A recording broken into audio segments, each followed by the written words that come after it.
sọ pé kò ní ṣe é ṣe o. Ogun ọ̀run má ló wọ́n fún mi bámbám. Ọlọ́run Olódùmarè ọmọ òmìnira.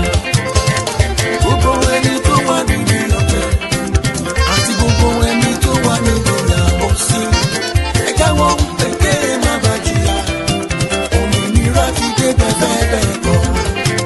Òjò ti pa gbogbo ṣe bọ́jọ́ ti pẹ́. Ibo lẹ fojú sí nígbà tí Yorùbá ń jìyà o. Ọmọ ẹlẹ́ran wá dé gbogbo ẹran. Ọmọ aláṣọ wá dẹni tó wá kìsà o. Ìwà bàjẹ́ tó ń fẹ́ wù yẹn. Kò jẹ́ jáwọ́ ń bẹ̀ kó má dáadáa o. Odùduwà, Odùduwà, Odùduwà. Ó máa dé bẹ́ẹ̀ kọ́. Ṣé ti gbọ́? Odùduwà, Odùduwà, Odùduwà nation ti dé. Odùduwà, Odùduwà, Odùduwà fún tẹ̀rù tọmọ. Odùduwà, Odùduwà,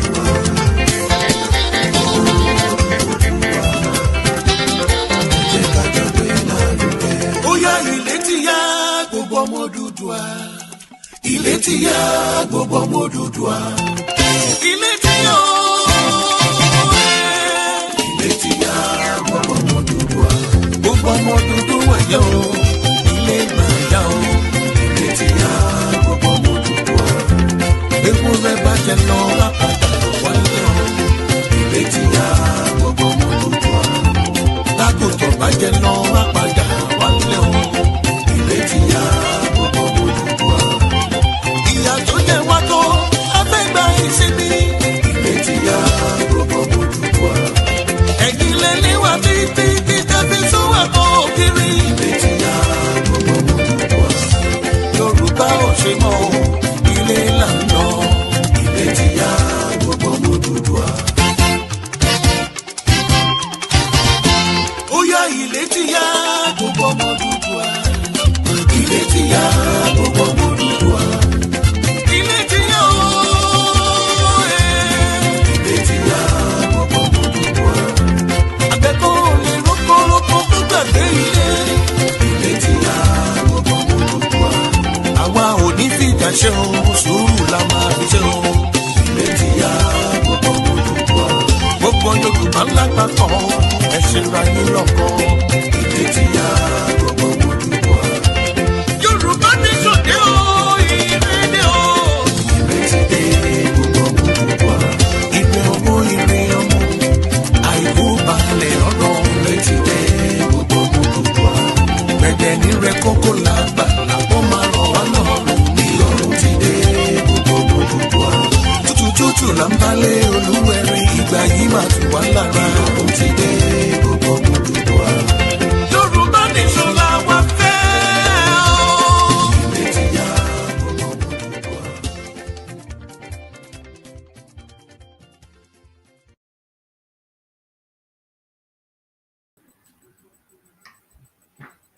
Ẹ káalẹ́ o gbogbo ẹ̀yin ènìyàn wa gbogbo, mo kí wa nílé lóko níbikíbi tí a bá wà. Wọ́n ní kógókógó ni à ń gbóhùn agogo, dùgbẹ̀dùgbẹ̀ ní tòhùn akèrègbè, ohùn akèrègbè kò jọ ti agogo rárá. Àwa ò ní kólóko máa roko, àní kólódò máa rodò. Wọ́n ní pánsá ò fúnra pánsá já sínú, àjà ò fúnra àjà jìn. Bí onílé ò bá ṣọ́ra, olè ní òkò lọ. Olè Ọlọ́run ní sẹ́rù wa dé ẹrù olè. Mo kí gbogbo wa pápátá. Mo kí bàbá mi, mo kí yín sà o, Prof. Thank you so much sir. Ẹ ṣeun sà o, mi dúpẹ́ o. Ẹ ṣeun gan sà, thank you so much. Gbogbo ẹ̀yin èèyàn wa, ẹ bá wa máa share bí ẹ bá ṣe ń wọlé. Lórí YouTube, a wà lórí YouTube, a wà lórí Facebook. You are all welcome on board. Thank you for joining. God bless you all. Àwọn ìkan tá a mú wá lè ní. A dẹ̀ kú àmójúbà Friday òní. Èmi tiẹ̀ lọ́ludé ó di ó di Wednesday ń sìkì tó padà sẹ́nu iṣẹ́. Ọlọ́run ló ní ó rí bẹ́ẹ̀. Ọlọ́run ló ní ó rí bẹ́ẹ̀ o. Ká ti sinmi díẹ̀. Ọ̀ọ́ni múṣẹ́ pa mí.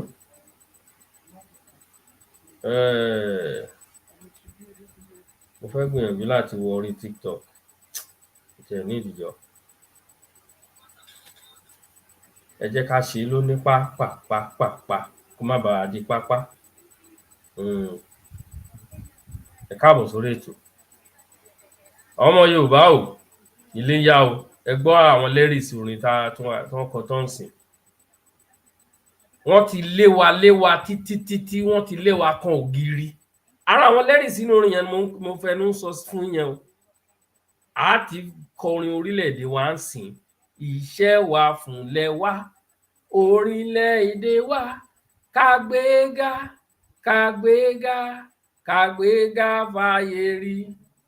Ìgbàgbọ́ wa ni pé bá ti bẹ̀rù làbọ̀ mọ́, ká ṣiṣẹ́, ká ṣiṣẹ́, ká ṣiṣẹ́, ká jọlá. Ìṣọ̀kan àtòmìnira ni ẹ jẹ́ ká máa lépa. Tẹ̀síwájú ọ̀pọ̀ ire àtohun tó dára. Ọmọ Oòduà dìde. Àwọn ibi tó ṣe kókó mẹ́ nìyẹn o. Bọ́ sípò ẹ̀tọ́ rẹ. Ẹ máa tẹ́tí o. Ìwọ ni ìmọ́lẹ̀ ògo adúláwọ̀. Àwa ni ìmọ́lẹ̀ ògo adúláwọ̀. No doubt. No doubt. Ẹ jẹ́ ká gbọ́.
Bó ṣe rí nìyẹn. Ẹ jẹ́ ká gbìyànjú ká mọ̀ ọ́kọ. Ẹ jẹ́ ká gbìyànjú. Tí mo ti mú orin kan sìn, I think it's 4 years ago ni mo ti há sórí. Ó ṣe pàtàkì. Bí àwọn ṣe ń kọ Nàìjíríà wíhédí, wọn ò rí nǹkan ṣe, wọ́n ti lọ bú orin àwọn iṣẹ́, orin àwọn baba ńlá wa ọ̀nà lọ wú síta. Nàìjíríà ò lè work. Ẹ wá gbọ́. Ẹ gbọ́ pẹ́rẹ́pẹ́rẹ́ ọ̀ràn. Ẹ gbọ́ ohun tí arákùnrin sọ lẹ́nu pẹ̀lú gbogbo àwọn nǹkan tó ṣẹlẹ̀ ní Benue State tó jẹ́ pé kò tí ì kúrò ní ara àwọn kan títí dìsín. Àwọn kan sì ń jẹ̀rora ẹ̀. Nigeria government. Ẹ wá nǹkan ṣe sọ̀rọ̀ Fúlàní o. A ti ń pariwo wọn. We don't want Fulani in our land. We don't want Fulani in our land. Nigeria government, Tinubu, we don't want Fulani in our land. Ó ti dójú ẹ̀ ń sìn débi pé tí àwọn ọmọ Benue tí wọ́n bá jára wọn anywhere tán bá ti rí Fulani, wọ́n yám tu ẹ̀ kó di woro sí woro. Ẹ jẹ́ ká fọpọlọ gbé nǹkan tó wà nílẹ̀. Ẹ jẹ́ ká go to mathematics now. Kí ni population àwọn tó ń pààyàn káàkiri? Ṣé wọ́n 200 million ni? Ẹ jọ̀ọ́, ìjẹ́ wọ́n tó 10 million àwọn tó ń pààyàn compared to the population of Nigeria. àwọn tó ń pààyàn kiri kí ni population wọn tí bá ń ṣe if not be the support of the government kí ni population àwọn tó ń pààyàn tí only one state ò lè dojúkọ wọn kó pa wọn run dànù pẹ̀lú gbogbo àwọn ìṣẹ̀lẹ̀ tó ṣẹlẹ̀ ní Benue kí àwọn ẹranko wọn tí sì máa bọ́ síta kó sì máa sọ̀rọ̀ they are still threatening that they will attack again ẹ̀yin ènìyàn this is not a joke ẹ̀rí pé ohùn mi le ní bínú ni ẹ jẹ́ kí ẹ̀rọ pẹ̀tẹ̀ ẹ jẹ́ kí mú ṣẹ̀kẹ̀ṣẹ̀kẹ̀ mi táwọn ọmọdé wọn lọ́tẹ̀ ti gbé e níbà yìí sàn ẹ̀rọ pẹ̀tẹ̀ mo ń túra mi ni o wọ́n ti gbé mi ní ṣẹ̀kẹ̀ṣẹ̀kẹ̀ mi ẹ̀rọ pẹ̀tẹ̀ báyìí ti gbín wọ́n ti gbé mi ní ṣàwòrò mi tọ́ ìlú ni popular èmi kàn try láti ìyá mi Olúbùnmi Olóyèdé mo kí yín o àdèmà rọwọ iná lórí TikTok God bless you ma kí ni population àwọn tó ń pa wá kí ni population wọn àwọn Fúlàní tó ń fi wá lágbé ẹ jẹ́ ká gbọ́ nǹkan tó ń sọ lẹ́nu. I want to do this video for one guy. They are calling that guy Verydarkman. VDM as bandits strike your people. You go there and be saying rubbish. Warn your people. This is just the beginning, Verydarkman. Warn them. This is just the beginning. They never see something. And I want to tell you something. Fulani are not like government.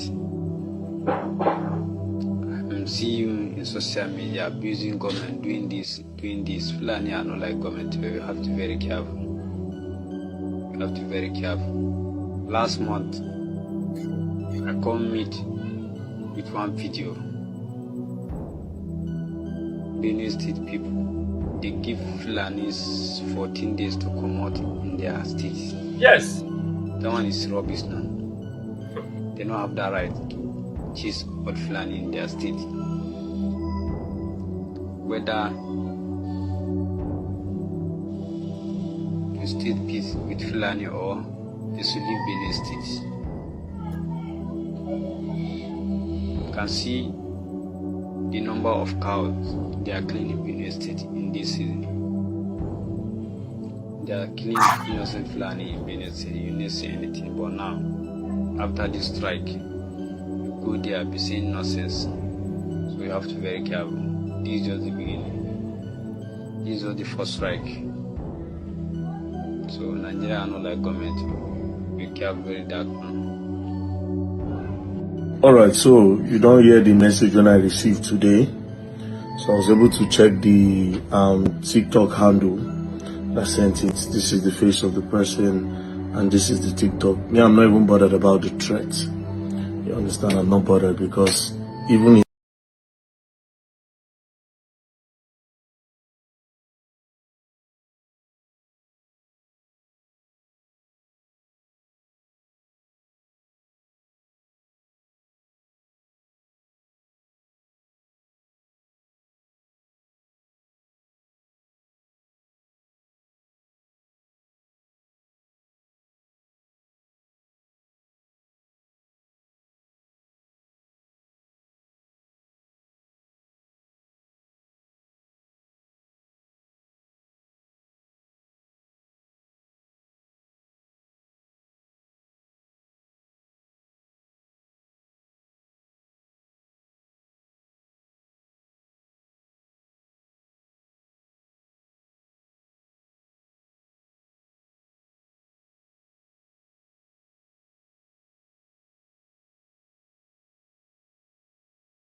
where they make the video now out of fear.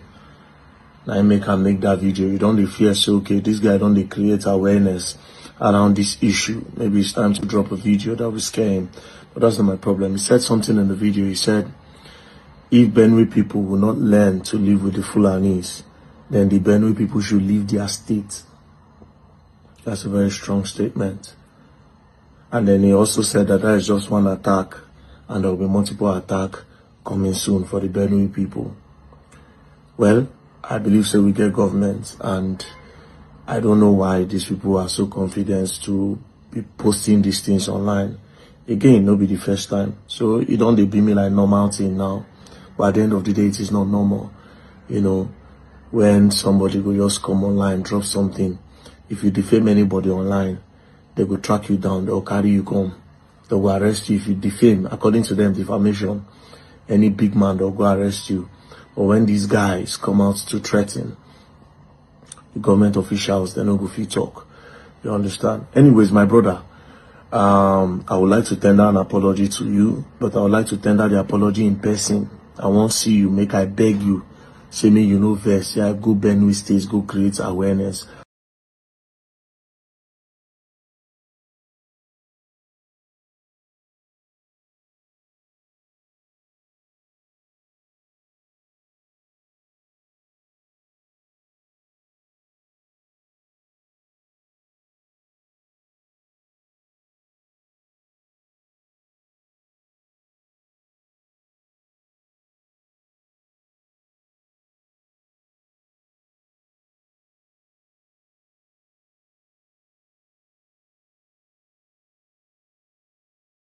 Surrounding the issue, I want to beg you one-on-one. You understand? Please, brother, you can drop me your location. You know, I can even send you a DM. I'll send you a DM now. If you send me your location, if you send you my own, you understand? So that you come, then I will apologize to you. Abi, if the guy really need apology, you need to apologize to tell am make e no vex. Abi, make e no vex say you go visit them, you go to Benue State. If not because of this guy, go there. All those CNN, Aljazeera, how many of them carry the news of that killing? Mélòó nínú wọn ló gbé news yẹn tí bá ṣe bọ̀? Bọ̀bọ́ ló jẹ́ kíní yẹn go viral, ló jẹ́ kó lọ bó ṣe lọ síbẹ̀. Àwọn ìjọba wọn kò ní dáa fún yín o. Ẹ má sọ pé èpè ni o, kò ń ṣèpè, àdúrà ni o.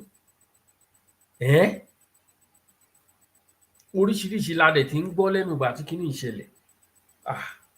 Ìkan jáde wá sọ̀rọ̀ pé gọ́ọ̀mẹ̀ntì ló ń kó kinní fún wọn, ló ń kó ọ̀pá àti gbogbo ẹ̀ fún wọn, pé ṣáwọn máa ń bí ìbọn ni.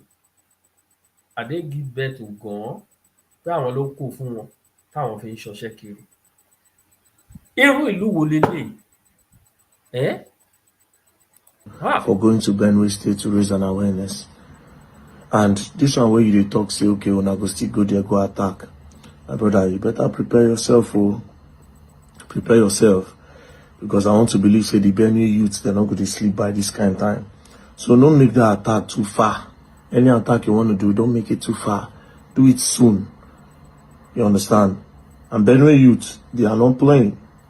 That's the only thing I can tell you. The issue is that, my brother, the issue is that wọ́n ní nǹkan tí àwọn èèyàn ò ní lọ́wọ́. That is it. Even though the security personnel, àwọn army, sójà, gbogbo ẹ̀, kí wọ́n ti ń pè wọ́n, Air Force, ṣé wọ́n ní nǹkan tí àwọn Fúlàní ń gbé dání, ṣé wọ́n ní ni? Even Verydarkman said, I believe the youth of Benue, they are not sleeping by now. Ṣé àwọn youth yẹn, ṣé wọ́n ní nǹkan tí àwọn Fúlàní tí wọ́n ní sọ́wọ́, ṣé wọ́n ní? Ìjẹ́ wọ́n ní? That is the question. These are the things we need to know. Lọ́run yẹ ká rí àkọlù wọn. The backup tí àwọn people yìí ní, backup tí wọ́n ní, ó wà very strong.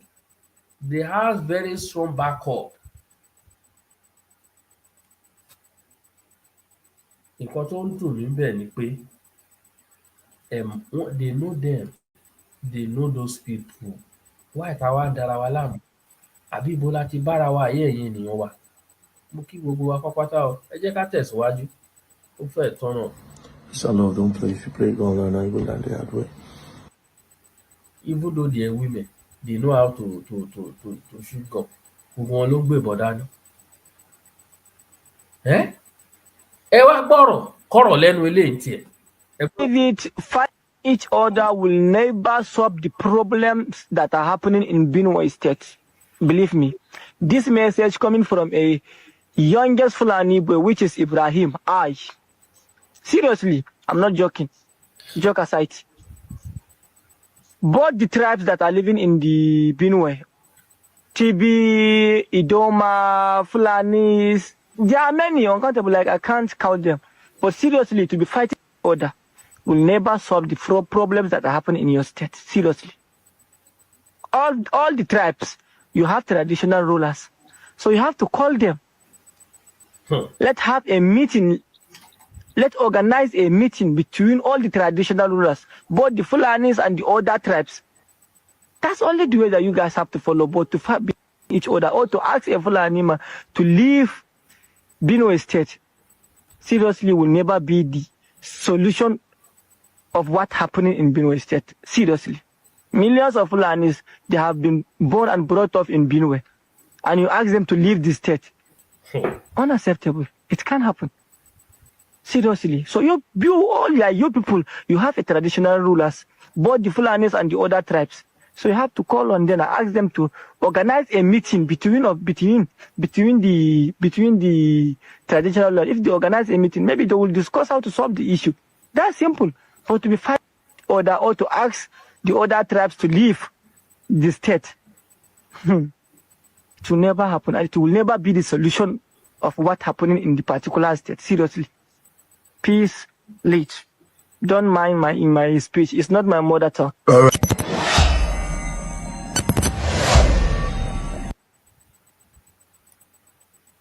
Kò sí ìgbà tí ò ní ìdí woro sí woro. A ní ọ̀rọ̀ Fúlàní. I will keep repeating. I will keep saying this thing. Ohun tí mo fẹ́ sọ máa continue láti máa sọ ní gbogbo ìgbà. Ọ̀rọ̀ Fúlàní ò bá ti níyanjú nínú Nàìjíríà ní ọdún tá a wà yìí, kò lè níyanjú mọ́ o, ẹ gbàgbé ẹ̀. This year is the end of Fulani in Nigeria. It's the end of Fulani in Nigeria. Ẹ jẹ́ ká mọ̀ nǹkan tó ń lọ nínú ìgboro ayé. The end of Fulani. Àmọ́ tí ẹ ń gbọ́, ṣé mi bí àmì ìgbọ́ dáadáa mi mọ̀ bí ẹ gbọ́ ròyìn lénìí. Wọ́n ní Dangote fẹ́ gbé epo fún àwọn alágbàtà lọ́fẹ̀ẹ́. Àwọn alágbàtà epo, that is petrol, wọ́n ló fẹ́ pín epo fún wọn lọ́fẹ̀ẹ́. Mi ò mọ̀ bí ẹnikẹ́ni gbọ́ ròyìn bí àbẹ́mi ni ò gbọ́ dáadáa. Bí èmi ni ò gbọ́ dáadáa. Torí mo rí nǹkan tẹ́kọ̀, wọ́n ní Dangote àti àwọn Fúlàní ọmọ ìyá rẹ̀ ń ṣe àkóbá fún àwọn ìran Yorùbá ní gbogbo ilẹ̀ Yorùbá pátápátá. Kò sí rọ́mẹ̀.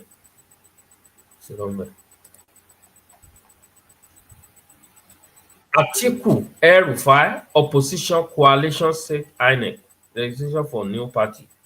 ADA. Ẹ káre láyé. Gbogbo nǹkan tó wà lórí wọn ń sìn.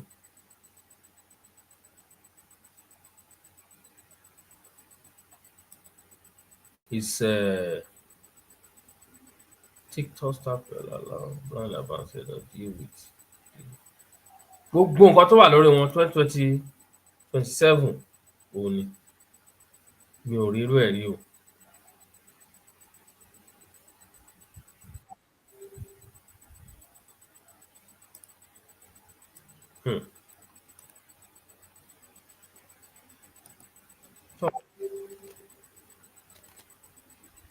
Like a Biafran, but no, I want us to reason like analytical human beings. The fact is, the division of Nigeria, with all the indications on ground so far, is inevitable. The division of Nigeria is inevitable without implementing the regional system of government. Okay, let's look at the indicators. Number one, the fact is, the issue of national insecurity at the moment happens to be majorly a northern problem, right? You quite agree with me on that. And in that regards now, any government of the day, any president at the moment that is not of the northern descent or northern origin that tries to fix that, if he's hoping to come for a second tenure, I bet you he can't succeed in that. You quite agree with me, right? And this is what I mean by that. Okay. In addressing, considering bringing into view now what happened recently in Benue, just the normal issue of farmers herders clashes, as they call it, right? Okay. That's what they In call it. fixing this kind of situations, now forget Alleged. about the deployment of military, police, whatever the president coming to visit. You quite agree with me that that doesn't solve anything, and it's not going to solve anything. The only thing that will solve that, to some certain extent, is we having a situation where there is ranches established for herders, right? That is to say, the herders must be in tune with changing times. Because you quite agree with me, there's no developed country you go to in this world today that you'll find a situation where animals wander all around. There is none. You can never find any developed country of that nature. But in so doing now, if the president of the day tries to enforce that, it's going to be rejected by the northerners to some certain extent, evidently clear even in the parks, right? Considering the fact that these people are citizens or whatever, they are nomadic in nature, right? That has always been the conversation. They are nomadic in nature, so they move from places to places. And in fact, I don't know where we're actually getting this. Okay, if you say you are nomadic in nature, how do you expect the government to account for you? Have you ever seen a country where you have citizens being nomadic in nature and the government can account for them and make budget for? So you see, the fact is, the herders must be in tune with changing times, but they are not ready for that. And even the politicians are not ready to have that conversation. Let's look at the issue of dialogue. We need to preach dialogue. We need to be accommodating. There's enough to share, according to Tinubu. But looking at it, you quite agree with me that as far as this life, this nature is concerned now, people have metamorphosized over time, which is the fact that people no more just live because they want to embrace each other in love and peace and harmony. There are two things that guide and regulate the conduct of humanity. One, adequate enforcement of the law, even in developed countries. That is to say, you know that when you do this, this will happen. You must reap for it. You will go in for it. That makes people behave to some certain extent. Another thing that guides people's conduct is the fact that they must be subordinate and superior. Right? That is to say, in anywhere I live for there to be peace, is either they must be, you are the senior, I am the junior. So you know that when you try me, I will finish you, and me that knows that you are more powerful than me, I will not try you. Those are the things that keeps people in check. But if you think that we're going to sit down and be, in as much as we desire one Nigeria, we want to preach and we want to be all accommodating, we believe we're stronger together. But it's not the preaching of peace and love or whatever that keeps people together. These two indications are what keeps people together. And you quite agree with me to some certain extent. The two is missing. There is no adequate enforcement of laws. We are under-policed. Even the armed forces is overwhelmed, and a lot of other things. So what will keep people in check? So what we are fighting for at the moment is a situation where who is more powerful? Is it me, the Fulani man? Is it me, the Yoruba man? Is it me, the Igbo man? Or is it me, the Hausa man? The fact is, that must be sorted out. When it's sorted out, now everybody will know his position and people now will just decide to keep quiet and whatever. Looking at it, when you now will just decide to keep quiet and whatever. Looking at it, when you now introduce our religious extremism in all aspects as well, that is evident in the country. You have a lot of radical Muslims radical Christians, we're not ready to tolerate each other. The only thing that will make us tolerate each other, let's tell ourselves the truth, is the full implementation of the law and the adequate protection of the vulnerable. That is just it. And all these things are missing. So how do you tell me we are not going to divide? And the fact is, looking at it now, Tinubu will not dare go that way, right? Because by the time he... ṣẹ́rí ara àwọn nǹkan tí ó yẹ kó máa yé ọ̀pọ̀lọpọ̀ àwọn ọmọ Yorùbá kankan lélẹ̀. Ṣé gbọ́ nǹkan tó ń sọ? This boy, I think is Fulani too. I think so. Ṣé gbọ́ nǹkan tó sọ sí? Only there is no way we will not divide. Nigeria must divide. Kò sí ọgbọ́n tán lè dá sí. Kò sí oògùn tán lè sà kí ìlú yẹn má pín. Mi ò rí o. Mi ò rí nǹkan tán fẹ́ sà sí o. I don't know. Nǹkan tán fẹ́ sà, oògùn tán fẹ́ sà sí kí ìlú yẹn má pín. I don't know. Kò lè work. Gba tara wa àtọ̀. À ń nira wa lára jù.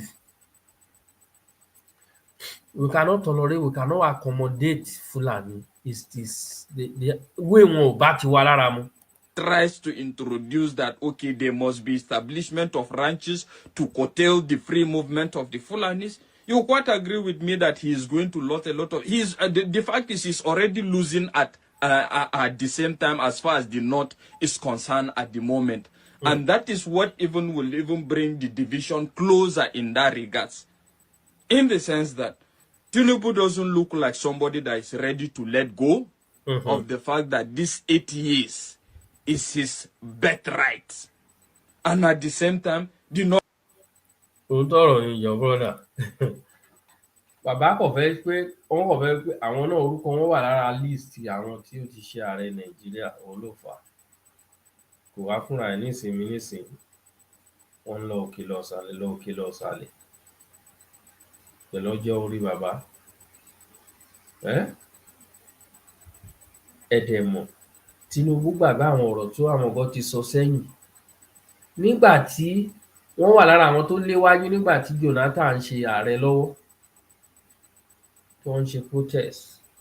Wọ́n gbàgbé àwọn ọ̀rọ̀ tí wọ́n ti sọ sẹ́yìn wá. Ìyàlẹ́nu ló wá ń jẹ́ lénìí nísìn pẹ̀lú àwọn nǹkan tá à ń rí. Ìyàlẹ́nu ló jẹ́.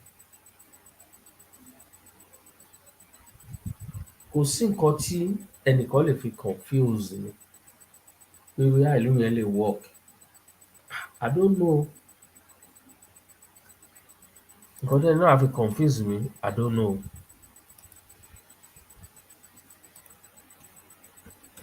Mo ń wo ẹ̀rọ kan ní báyìí.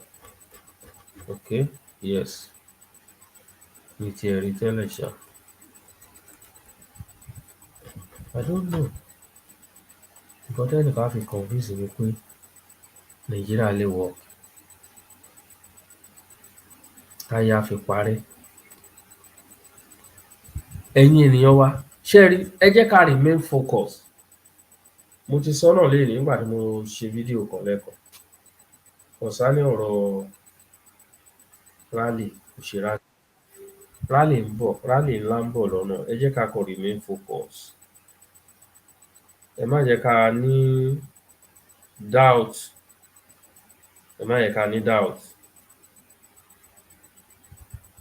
There's no time for negotiation. There's no room for that. No room for negotiation. Ẹ jẹ́ ká remain focus. A máa débẹ̀. We will get there. Yes. Ẹ rí bí bàbá yẹn pẹ̀lú ọjọ́ orí wọn, bàbá is 90 years old. Ẹ jẹ́ ká jókòó ká lọ wo ojú àwọn èèyàn tó wà nírú ọjọ́ orí bàbá. Ẹ jẹ́ ká wò nǹkan tí wọ́n ń ṣe. Kẹ́ wá fi compare ti bàbá. Ọ̀pọ̀lọpọ̀ wa ló ní bàbá nílé now. Ọ̀pọ̀lọpọ̀ wa ló ní bàbá nílé. Ẹ wá lọ fojú bàbá yín ẹ fi wò ó. Kẹ́ wá fi wo ti bàbá yẹn. Yes. Torí a lot of things là ń gbọ́. Many things làwọn èèyàn ń sọ lórí àwọn ìgbésẹ̀ tí wọ́n gbé lẹ́nu ọjọ́ mẹ́ta lórí ọ̀rọ̀ rally. Ṣùgbọ́n gẹ́gẹ́ bọ́n ṣe sọ o, ẹ jẹ́ ká tẹ̀síwájú o. brọ́dà mi Àlàdé ẹ káàbọ̀ sà, ẹ káàbọ̀. Ẹ jẹ́ ká fi sùúrù sí i. Lóòótọ́ bí gbogbo ẹ̀ ṣe ń lọ, ọ̀pọ̀lọpọ̀ wa náà ló ń béèrè ìbéèrè pé ṣé bó yẹ kó ṣe lọ léléyìí ni? Ṣé bó yẹ kó ṣe lọ léléyìí ni? Kò yẹ kó lọ béléyìí. Ṣùgbọ́n àwọn tó ní kán ṣe bẹ́ẹ̀ àwọn náà ní nǹkan tí wọ́n rí o. Bẹ́ẹ̀ni. So fún ìdí èyí tó ṣe pàtàkì jù ni pé ẹ jẹ́ ká remain focus. Ṣé ẹ wá rí àwọn ilẹ̀ wa, ẹ jẹ́ ojú lalákàn fi ń ṣọ́ orí. Fúlàní pọ̀ jù ní orílẹ̀ Yorùbá. Ní last year tí mo lọ sílé, ìyàlẹ́nu ló jẹ́ fún mi o.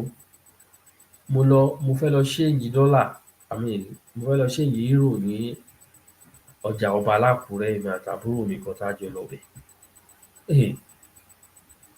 Fúlàní ti take over everywhere o. O ò lè ríbi fẹsẹ̀ sí, Fúlàní ní everywhere. Haúsá Fúlàní, torí ẹ̀yin ò mọ̀ ìyàtọ̀ gan. Haúsá Fúlàní. Èmi nígbàgbọ́ pé àwọn tó ń ṣe Burundi change, àwọn tó ń change owó yẹn Haúsá ni ọ̀pọ̀lọpọ̀ wọn. Bẹ́ẹ̀ náà nígbà tí mo lọ sí Benin, tí Benin tiẹ̀ worst. Fúlàní ti pọ̀ ju Ọlọ́run. Wọn ò jẹ́ ká rẹ́bi fẹsẹ̀ sí nínú ìgboro. Ẹ lè lọ oko.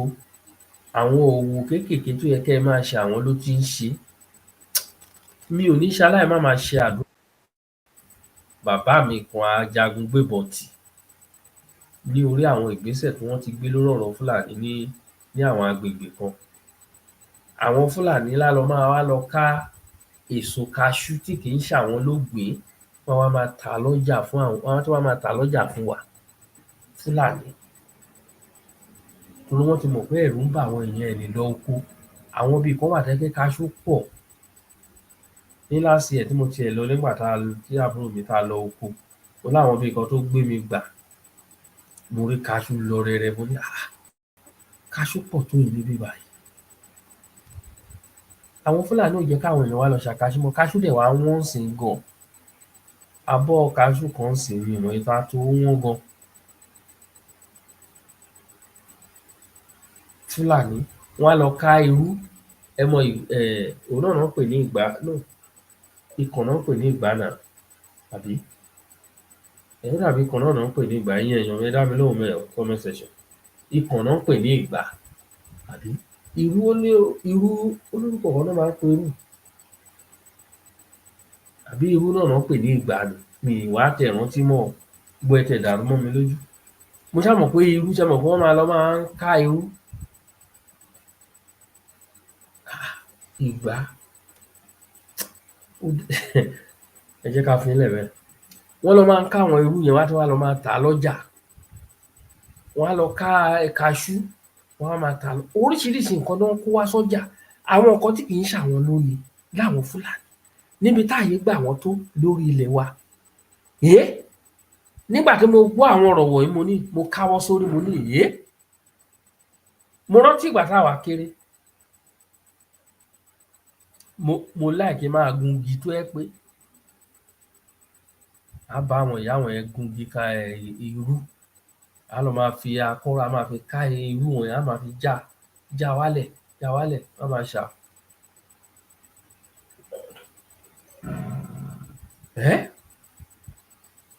Alájú sílẹ̀ àwọn wọ́n ń gbòòrò sí i. Àwa náà ló ń fún wọn níbi tó ń ṣẹ́tù sí. Ẹ gbọ́ nǹkan tó ọmọ Fúlàní sọ ni, ẹ jẹ́ kí n play ẹ̀kẹ́ tí gbọ́.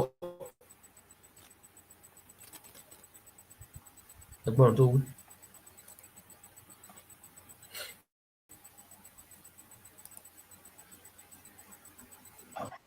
Gbogbo ẹ̀ ń polókúrú muṣu ojoojúmọ́. Ó ti sọ̀rọ̀ yìí ti pẹ́ o. Ẹ jẹ́ ká tí refresh memory wa. Ṣé lóòótọ́ náà ni? A dẹ̀ ń complain. À ń complain. Look at what this boy is saying here. It's old video. That 95% of the Fulanis that you are seeing in your village, we always used to pay your traditional rulers before we landed into your village. But some of you guys don't know anything about it. But seriously, any Fulani that you can see in your village, or any Fulani that can spend like 1 to 3 or 5 months in your village, I see it to go. They used to pay your traditional rulers, so we used to pay them money before they will allow us to stay like 1 to 3 months in their places. But if like we just pass, they will not collect them. But if we will come and spend like 3 to 4 months, we must pay them. So I know some of you guys don't know about it. So we used to pay your traditional rulers. Serious about. I see so many people are saying we are going around with in the bushes that we did not own. Which I say we used to pay for it. Ask your traditional rulers. I swear we used to pay them. If we will spend like 1 to 2 to 3 months, we'll go and find them. We'll give them money, they'll collect. ṣé ẹ gbọ́ nǹkan tó ń sọ? Bọ́dà mi ẹ ṣeun gan. Wọ́n ní ìgbà ni ìrú. Bẹ́ẹ̀ ni ìgbà. But wọ́n pe ikàn náà ní ìgbà náà, ikàn tán fi ń jẹ́ṣu yẹn. Mo rò pé wọ́n pè náà ní ìgbà. Mo rántí pé irú ìgbà ni wọ́n máa ń pè ní ìgbà. Ìrú. Tí wọ́n bá ti sè é, tí wọ́n ti fọ̀ ọ́, tí wọ́n ti sè é lòun ni irú. Ṣùgbọ́n nígbà tí wọn ò tíì ká ní orí igi ẹ̀, ìgbà ni wọ́n yìí ń pè. Ẹ rí igi ẹ̀, á sọ pé gbogbo igi ẹ̀ náà sì náà ti fi ń la pákó. Ẹ̀fọ́ òsùngbàgbà mi ò mọ orúkọ yẹn o. Mi ò mọ yẹn. So ṣé ẹ gbọ́ nǹkan tí boy sọ ńbẹ̀? Ó ní kò síbi táwọn fẹ́ stay sí, tí wọ́n fẹ́ settle sí fún like 4 months. Only they used to pay the traditional ruler of the place. Tọ́ bá ti wá débẹ̀ tán, wọ́n á ti settle síbẹ̀ tán, wọ́n á máa ta tẹ́lẹ̀ bàṣubàṣu. Àwọn nǹkan oko olóko lọ máa ká, wá lọ máa tà. Àní mo ṣe àdúrà fún bàbá kan sẹ́ẹ̀ tó jẹ́ pé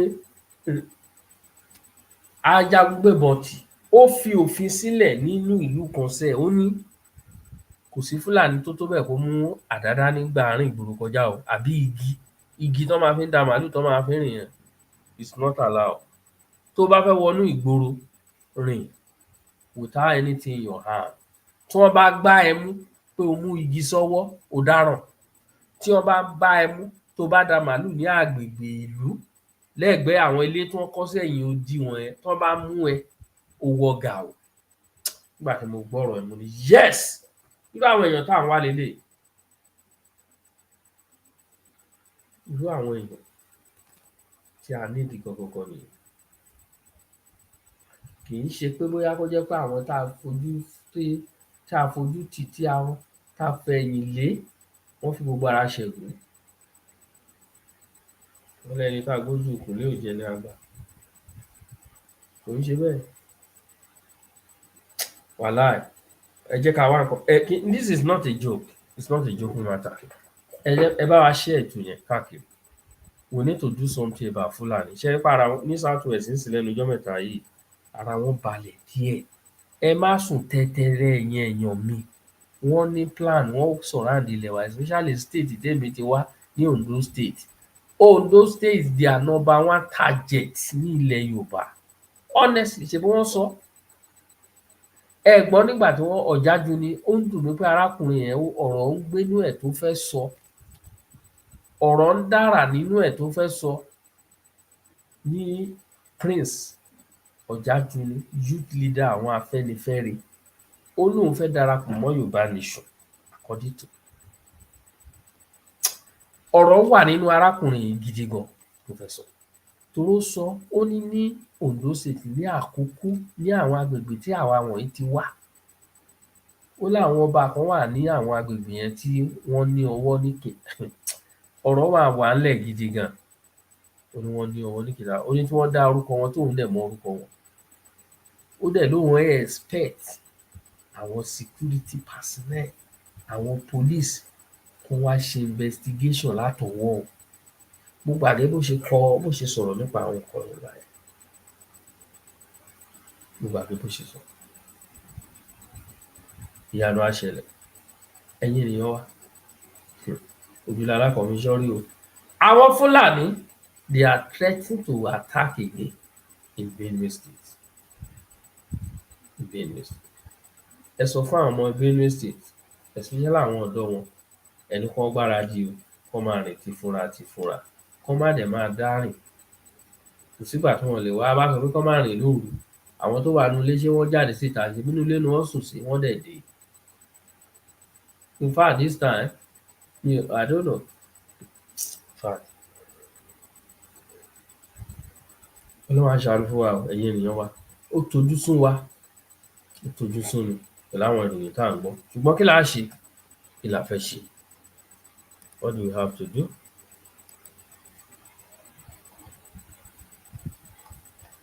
Ẹ ṣeun gan o. Ibí la á fi gbogbo ẹ̀ lẹ̀ sí ní tèmi. Ẹ kàn bá wa share ètò yẹn, ló ṣe pàtàkì. Ṣùgbọ́n ká tó lọ, ẹ jẹ́ ká gbọ́ àwọn kéde. ẹ̀yin èèyàn mi gbogbo ojúlala kan fi ń sọ́rí a ò ní bọ́ sọ́wọ́ agbénipa lákòókò òkú lórí dorí ẹ̀mú tá a wà yìí bẹ́ẹ̀ la ò ní kọ́ sọ́wọ́ àwọn agbénipa mọ́ gba ransom gbogbo ṣùgbọ́n tó o bá bára rẹ nínú ewu bó jálu ìdágìrì lójijì bóyá ẹ̀rù ló sì ń bá ọ nínú ọkàn rẹ wípé ewu ń bẹ lóko ló ń gẹ́ níbi tó wà ọkàn rẹ ò sì balẹ̀ rárá káyà sókè gbàgbé ohun tó yẹ kó ṣe ìwọ sá ti gbìyànjú. Ó dàbá ní pé kọ́ mi. Ẹ ṣeun. Àbí o. Oyin pátápátá gbogbo ẹni tẹ́ bá gbóhùn sáfẹ́fẹ́ àbọ́lọ́ ọmọ bá yín gbé okò ní rẹ̀yìn lágbára Ọlọ́run tẹ́bí tara yín. Àbí o. Pẹ̀lú ògo Ọlọ́run ẹ jèrè àwọn ọmọ yín o. Àbí ẹ ṣeun gbọ́. Ìgbà ni irú. Ok. Ìgbà ìdí máa ká ní òkè yẹn. Ìgbà ẹ̀fọ́ ọ̀sùn gbàgbà. Ẹ̀fọ́ wọ́n ń pè ẹ̀fọ́ ni wọ́n máa ń pè ní ẹ̀fọ́ ọ̀sùn gbàgbà. Ok. Ẹ̀fọ́ ikàn náà wà, ẹ̀fọ́ ikàn tí tóun náà máa ń so ikàn tí èèyàn máa ń jẹ. Yes. Ẹ̀fọ́ ikàn tó iná ni. Ok. Tẹ́ ẹ mọ̀ pé àwa ìran Yorùbá nǹkan máa ń pé bí oríṣi mẹ́rin tó ṣe wípé yóò fẹ́ jẹ́ bí orúkọ kan náà. Exactly. Òótọ́ ni. Òótọ́ ni. Èyí tí mo wá fẹ́ sọ iná ni wípé kẹrí ní oko títí wa ìrìn dákọ̀ bẹ̀ bọ̀tì ọmọ wo ni mí. Bẹ́ẹ̀ni. Dáàdi wa kan ní oko yẹn. Bàbá wọn ní baálé àbáwá yẹn. Amẹ́ríkà ni wọ́n gbé wọ́n ti pẹ́ àwọn pilot yẹn ni wọ́n. Pilot. Iná ni wọ́n ní Amẹ́ríkà. Kódà mo ti rán àwọn àbúrò mi kí wọ́n bá mi lọ sí oko ọ̀dọ̀ wa kí wọ́n lọ bá mi gba nọ́mbà wọn. Mo ti ẹ̀fẹ́ bí wọ́n léèrè àwọn nǹkan kan nípa ọ̀rọ̀ pé bóun ní sáwọn náà wà wẹ̀ nípa ọ̀rọ̀ Yorùbá nation. Torí kí àwọn wọ́n ní mo gbọ́ pé wọ́n ní ẹ ti yan ọba sí àbáwá yẹn ní ìdákọ̀ bẹ̀. Ó ní táìmù gbàgbọ́ bẹ́ẹ̀ tí àwọn Fúlàní jẹ́ wà ní agbègbè àbáwá yẹn jẹ́ ṣàṣemọ́ṣe. Àwọn sọ́jà ní ààrẹ lọ síbẹ̀ jẹ́ wá gbogbo àwọn Fúlàní àdúgbò ọ̀dọ́ ayẹ kò tán. Àwọn sọ́jà ní ààrẹ lọ bọ̀ kì í ṣe tí mo lè máa dákọ̀. Ó yé mi. Mo ti sọ fún yín. Kò sí tí ń jẹ́ Fúlàní ní gbogbo agbègbè wa mọ́ ní abúlé wa. Wow, that's good. So iná ni nǹkan tó wà ń bẹ̀. Ẹni tó bá jẹ́ ọmọ ọkọ Yorùbá tó bá mọ sọ́jà tó mọ sọ́jà tó mọ ọlọ́pàá tó jẹ́ ọmọ ọkọ Yorùbá o wọ́n lè bá wa gbé àwọn gẹ́gẹ́ wọ́n lè bá wa gbé àwọn ìgbésẹ̀ yẹn. Wọ́n lé gbogbo wọn láré pátápátá. In fact. Info pípọ̀ wọn màálù wọn lọ sí. Kò sí nǹkan kan tí ń jẹ́ Fúlàní ní agbègbè àbáwá mọ́. So kò sì sígbà tí mi kì í pe àwọn àbúrò mi kí ẹ bá lọ àbà kí ẹ bá lo oko tí ẹ làbà ọmọ bí wọ́n gbé sẹ́ Fúlàní. Wọ́n máa sọ pé Fúlàní bu pé èdè ẹ̀dẹ́wò fún ọ níjọ́sí yẹn gan ṣé wọ́n kò sí nǹkan tí ń jẹ́ Fúlàní lágbèrè ládùúgbò wa mọ́. Wọn ò lè dúró wò ó. So ṣe rí àwọn Fúlàní yìí tipẹ́tipẹ́ ni wọ́n ti ń ṣe kinní yẹn. Bẹ́ẹ̀ni. Ní ẹ ti ń ka kaṣú nǹkan tí wọn ò gbé wọ́n sì máa ká wọ́n sì máa kó lọ ọjà wọ́n lọ tà á fáwọn ọmọ Yorùbá. bẹ́ẹ̀ni wọ́n ti lọ tà á. àníṣe tá a bá mọ̀ pé lóòótọ́ a fẹ́ gbára wa lóòótọ́ a fẹ́ gbára wa ní ọwọ́ àwọn Fúlàní yìí. Kò sí nǹkan kan tí ń jẹ́ pé à lọ fẹjọ́ sọ ọba kankan máa retí ọba kankan náà ọ̀hún àretí ìjọba kankan náà. Àwa la máa gbé gbèsè fúnra wa. Àwọn ọba yìí gan náà àánú ọ̀nà ọ̀rọ̀ lọ́kàn pé ẹ fi wọ́n lẹ̀. Ẹ jẹ́ kí wọ́n máa pariwo lásán. Àtàwọn táwọn pè ní olóṣèlú tí ń ṣàdarí lé wa lórí ilẹ̀ Yorùbá àwọn olóṣèlú yìí.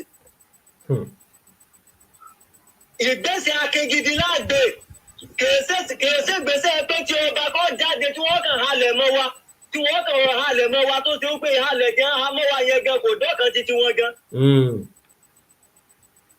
Àbí halẹ̀ táwọn olóṣèlú halẹ̀ mọ́ wa kì í ṣe kó dénú wọn báyẹn. Ó dìgbà tá a bá tó kọ gbogbo pé ọba kan jáde olóṣèlú jáde wọn a máa halẹ̀ mọ́ wa wípé àlẹ́tọ̀ láti dìfẹ́ǹdì ara wa àbí àlẹ́tọ̀ láti lé àwọn tí ń pa wá lórí ilẹ̀ wa. Ẹ dákun ṣé Fúlàní níran ni Fúlàní ò ní orí ìrùn náà. Wọ́n ní ẹranko ni wọ́n. Wọ́n ní orí ìrùn. Ẹranko ni wọ́n. Wọ́n ní orí ìrùn wọ́n kẹ́rìn wá ní. Wọ́n rí wá láti Senegal Mali gbogbo ẹ̀ mọ́ra wọn gbogbo wọn sì kóra wọn wọnú Nàìjíríà. Àwọn tó tẹ̀dọ̀ sílẹ̀ Haúsá àwọn náà ti sọra wọn di báàlá ní Haúsá làwọn. Àwọn tó tẹ̀dọ̀ sí gbogbo ilẹ̀ Yorùbá káàkiri àwọn náà ti sọra wọn di Fúlàní Ìlọrin. Ẹ sọ pé Fúlàní ni yín ẹ sì ń ṣèdè Yorùbá lẹ́nu. Wọ́n mọ̀ pé Fúlàní láwọn wọ́n ti ń ṣèdè Yorùbá lẹ́nu. Sáwọn ọmọ kan máa lè làwọn báyẹn. Àbí o. Ẹ dákun ṣe wọn ò kí ń rorí wọ́n kí wọ́n tó sọ̀rọ̀ ni. Èmi Fúlàní ni ó ti èdè tó ti ń sọ èdè tí èsèdè rẹ iná lèdè tó ti ń sọ ó ti ń ṣèdè lédè ó ti ń sọ pé Fúlàní ni ó. Kí ló wá dé tó ọmọ sọ èdè rẹ? Àbí. Ìṣíjàre. Sẹ́rí gbogbo àwọn àkọ́pọ̀ yìí iná lọ sákòbá báwa rẹ Yorùbá. Òdodo ọ̀rọ̀. Wọ́n ti wá Nàìjíríà. Ìjẹ́nísà British àwọn aláwọ̀ funfun yìí tí wọ́n ṣe àkóbá báyìí fún wa táwọn lè gbàmọ́ra lórí ilẹ̀ wọn.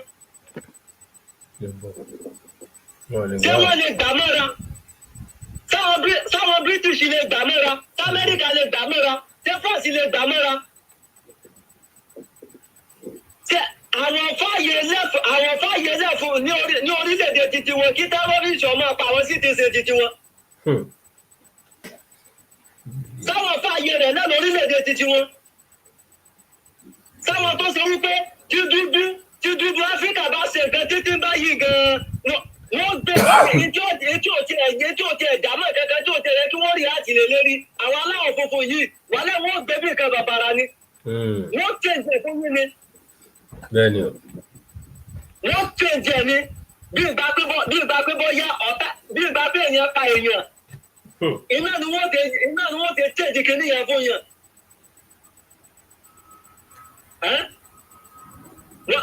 Wọ́n tún wá ṣe nǹkan tó tún ṣe bàbàrà. Wọ́n wá dọ́gbọ́n àrẹ́jì pẹ̀lú Dangote. Wọ́n gbé Dangote wá ilẹ̀ Yorùbá. Wọ́n wá dárí bànárí ilẹ̀ sílẹ̀ Yorùbá. Ọwọ́ àwọn British ọwọ́ àwọn Amẹ́ríkà wà ní gbogbo tí Dangote dálẹ̀ sílẹ̀ Yorùbá yẹn náà. Ọgbọ́n gbogbo àwọn àjọ àgbáyé yòówó wọ́n wà bẹ́ẹ̀. Àti wọ́n àjọ ìgbà tí èèyàn kan àjòjì àtọ̀rìn wá òun nìkan lọ́wọ́ lọ́wọ́ ju gbogbo ilẹ̀ Yorùbá lọ tó wá jáde bànárì náà sílẹ̀ Yorùbá. Wọ́n sọ pé Dangote ní Nàìjíríà Áfíríkà olówó Nàìjíríà Áfíríkà ta ló lówó Nàìjíríà Áfíríkà pípọ̀ bísínẹ́sì ti ń ṣe àwọn aláwọ̀ funfun yìí wọ́n kàn fi so lórí rẹ̀ ni àwọn aláwọ̀ funfun yìí ní àyìnfẹ́ ti gbogbo tó wà níkà rẹ̀ yẹn àtàwọn olóṣèlú Nàìjíríà yẹn. Ó ga jàre ṣeun jàre ó ká tẹ̀síwájú. A gbọ́dọ̀ parí ariwo tá a pa yìí ní fáwọn ará bíbẹ̀ lágbára sí i torí wọ́n ti rí wípé bá a ti máa ń pariwo látọjọ́ tó ti pẹ́ wá ní. A kàn pariwo ní àti gbégbèsè kẹ̀kẹ́ àti rí àti. Àárín àti orí aṣọ. Àti rí àti. Àwa tó yẹ ká ti bá débi wípé ìrọ̀pọ̀ yẹ ká dúró tí jẹ́ Fúlàní nílẹ̀ Yorùbá mọ́. Ọlọ́gbọ́ ní táwọn Fúlàní tẹ́ ti fi ojú wa rí. Sáàmì ẹ̀mí lẹ́ni. Ìgbà Fúlàní ń pààyàn bí ẹni pẹran. Táwọn ọba kan, àwọn olóṣèlú kan wọ́n sì tún máa gbèsè lẹ́yìn. Ìwọ́n tó wá dọ́mọ nílẹ̀. Ẹ̀rù wà ń bà wọn ọkàn jẹ́ wọ́n halẹ̀ mọ́ lásán. Àlòdìgbà tá a bá tó ń dojúkọ Fúlàní yìí tètè pé à ń dojúkọ wọ́n ń dọ̀kan á wà sọ pé a ti dáwọ́ báyẹn. Ẹ ṣeun jàre. Fúlàní ẹsẹ ẹni téèyàn kẹ́gbọ́dọ̀ máa pariwo lásán fún wọn èsì èèyàn bẹ́ẹ̀. Wọ́n ìṣèyàn bẹ́ẹ̀ wọ́n lójó àwọn olóṣèlú wa ní fún lágbára àwọn tá à ń pè ládarí nílẹ̀ Yorùbá àti gbogbo àwọn ọba yẹn. Ẹ ṣeun ẹ yẹ ká tẹ̀sán. Ẹ máa bẹ́tò lọ gà. Ẹ ṣeun kò jẹ́ bó ṣe jẹ́. Ẹ ṣeun gan, thank you so much. Ẹ ṣeun. Ẹ̀yin ènìyàn wa ẹ ṣeun wa kí gbogbo yín pápátá o. Àti gbogbo yín ọ̀rọ̀ ń ká wa lára jura lọ ó bá dẹ̀ ṣe ká wa lára náà ni a ṣe máa ń sọ ti yé wa ń sìn. Àkí brọ́dà wa Kẹ́hìndé Òsèní, thank you so much for your call. Àwọn Fúlàní gẹ́gẹ́ bí nǹkan tí wọ́n lọ́nà àwọn ọ̀rọ̀ tó nǹkan tí ẹ ò tí ò ń ṣe tí kì í ṣẹ̀yìn ló gbìn ẹ kó gbogbo ẹ lọ ká lóko ẹ lọ máa tà ṣé kì í ṣe olè náà ń pè yẹn. Ìkòkò lè gbómi kó gbẹ̀yìn òun ni mo sọ fáwọn èèyàn mi kan pé dákẹ́ mo wà Nàìjíríà náà ló mọ ọkọ ẹ̀mí mi dọwọ́ Ọlọ́run bí a ó dẹ̀ lè má yé mi bó ṣe yé mi lórí ọ̀rọ̀ Fúlàní torí èmi ò tiẹ̀ fẹ́ rí wọn sójú ni I hate them honestly mi ò láìpẹ́ wọn ìgbà tí wọ́n rárá ni ìgbà tí wọ́n ẹ ṣeun gan. Ẹ wo ẹ jẹ́ ká fi gbogbo ẹ̀ lẹ̀ síbi tá a bá dé mo kí wa èmi ọmọ ọ̀rẹ́ náà ní olólùfẹ́ yìí Àkàlàmàgbò TV. Ajá ń sáré ẹṣin sáré ẹ mọ̀ pé ìkànnì kò gbá ajá kan lè bá wọn lórí ẹṣin lẹ́sẹ̀. Ẹ ti bá a pàdé ń bíbà ní ọ̀la à ń bẹ ń bíbà ní ọ̀la ẹ bá wa pàdé kò ní bàjẹ́ o. Yorùbá nation no going back. Ẹ jẹ́ ká remain focused, no complain, no argument, a lot of calls, a lot of message, voice note là ń gbọ́. Let's remain focused. Ẹ má ní rẹ̀wẹ̀sì ọkàn. Á débi tá à ń lọ.